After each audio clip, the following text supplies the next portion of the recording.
দেশ রক্ষা ও সমুদ্র সীমার নিরাপত্তা নিশ্চিত করার অঙ্গীকার নিয়ে নৌবাহিনীতে যুক্ত হয়েছে 441 জন নবীন নাবিক। সকালে পটুয়াখালী কলাপাড়া বা নৌজাসের এই বাংলা প্যারেড গ্রাউন্ডে প্রধান অতিথি হিসেবে প্যারেড পরিদর্শন ও অভিবাদন গ্রহণ করেন নৌবাহিনীর প্রধান এডমিরাল এম নাজমুল হাসান।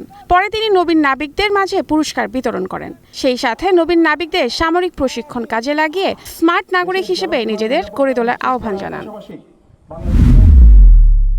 কৃষিপণ্য রপ্তানিতে আধুনিকায়ন, মান নিয়ন্ত্রণ ও আন্তর্জাতিক বাজার সম্প্রসারণে সরকার কাজ করছে।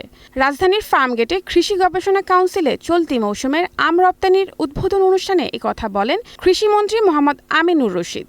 এ সময় তিনি কীটনাশকের ব্যবহার কমিয়ে নিরাপদ ও অর্গানিক খাদ্য উৎপাদনের আহ্বান জানান।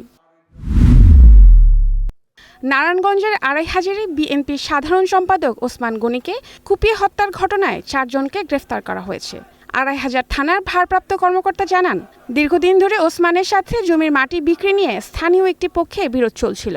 বুধবার রাতে উপজেলার পাঁচগাঁও এলাকায় মাটি কাটার মেশিন নষ্ট হওয়ায় ঘটনাস্থলে পরিদর্শনে যান ওসমান গনি। ফেরার পথে তাকে কুপিয়ে হত্যা করা হয়।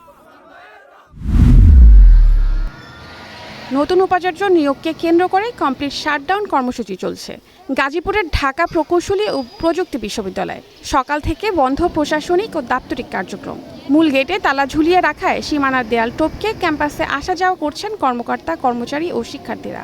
মঙ্গলবার বিকেলে আন্দোলনের 6ষ্ঠ দিনে কমপ্লিট শাটডাউন কর্মসূচির ঘোষণা করা হয়। পাবনার সাথিয়া উপজেলায় অস্থায়ী পশুর হাট ইজারা নিয়ে বিএনপি ও জামায়াত কর্মীদের মধ্যে উত্তেজনা দেখা দিয়েছে। পরিস্থিতি নিয়ন্ত্রণে 144 ধারা জারি করেছে প্রশাসন।